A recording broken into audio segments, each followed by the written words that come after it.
Kalau orang jahat, kita jangan ikut jahat. Matius 7 ayat 1-3 bilang gini, tentang hal menghakimi.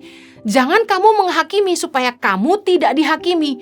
Karena dengan penghakiman yang kamu pakai untuk menghakimi, kamu akan dihakimi.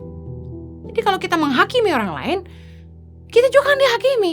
Dan ukuran yang kamu pakai untuk mengukur akan diukurkan kepadamu. Hati-hati kita menghakimi orang, karena ukuran yang kita pakai terhadap orang akan diukurkan juga sama kita. Ayat ketiga bilang gini, mengapakah engkau melihat selumbar di mata saudaramu, sedangkan balok dalam matamu tidak engkau ketahui? Jadi ketika terjadi konflik, kita harusnya jangan pahit sama orang, tapi kita juga koreksi diri kita. Kalau saya jadi dia, kira-kira punya pemimpin kayak saya ini gimana ya? Memang gak mudah. Karakternya keras. Ya memang, oke, Ibu Heni baik katanya. Tetapi kan ada sisi ketegasan. Dan kalau dalam hubungan kita gak bisa terima lebih dan kurangnya orang, ya susah. Hanya mau kebaikannya, gak mau ketegasannya, gak bisa. Udah dia terluka, dia gak mau kerja dengan saya, gak masalah, gak usah hakimi gitu kan. Masing-masing orang kan punya pilihan. Tuhan aja gak maksa, kenapa kita maksa orang? Dan yang paling penting ini yang Tuhan ajarin saya. Waktu orang sakitin kita, waktu kita terluka, jangan mendoakan yang jahat terhadap orang itu. Matius 5 ayat 44. Tetapi aku berkata kepadamu, kasihilah musuhmu dan berdoalah bagi mereka yang menganiaya kamu. Kasihi musuh dan berdoa bagi orang yang menganiaya kita. Orang jahat sama kita, Tuhan suruh kasihi mereka dan doain mereka, bukan nyumpain mereka. Kadang-kadang bahasa kita terlalu rohani. Biar Tuhan aja yang balas. Wow. Sebenarnya di baliknya tuh tersimpan kutuk. Kita tahu bahwa Tuhan akan balas lebih kejam gitu.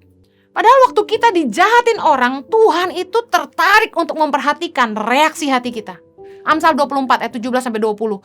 Jangan bersukacita kalau musuhmu jatuh, jangan hatimu beria-ria kalau ia terperosok. Kita tuh gak boleh senang lihat musuh kita jatuh, dan jangan sampai kita happy dia tuh jatuh terperosok. Ayat 18. Supaya Tuhan tidak melihatnya dan menganggapnya jahat, lalu memalingkan murkanya daripada orang itu.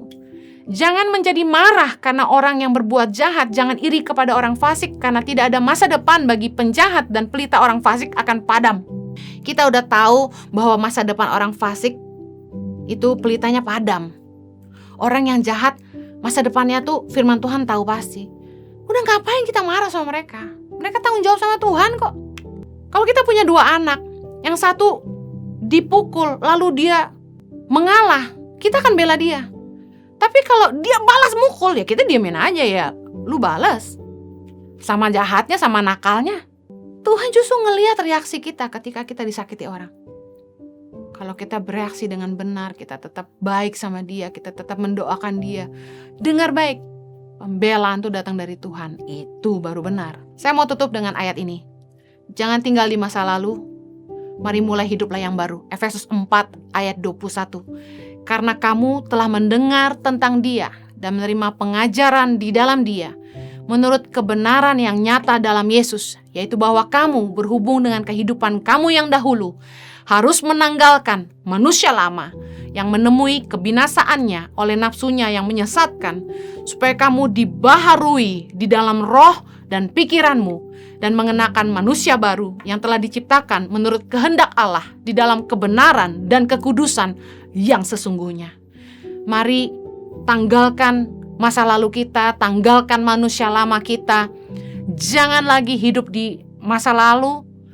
Tuhan sudah menyediakan kita masa depan yang penuh dengan pengharapan. Saya berdoa agar Anda boleh melupakan dan tidak tinggal di kegagalan masa lalu, di kesuksesan masa lalu, dan dalam kepahitan.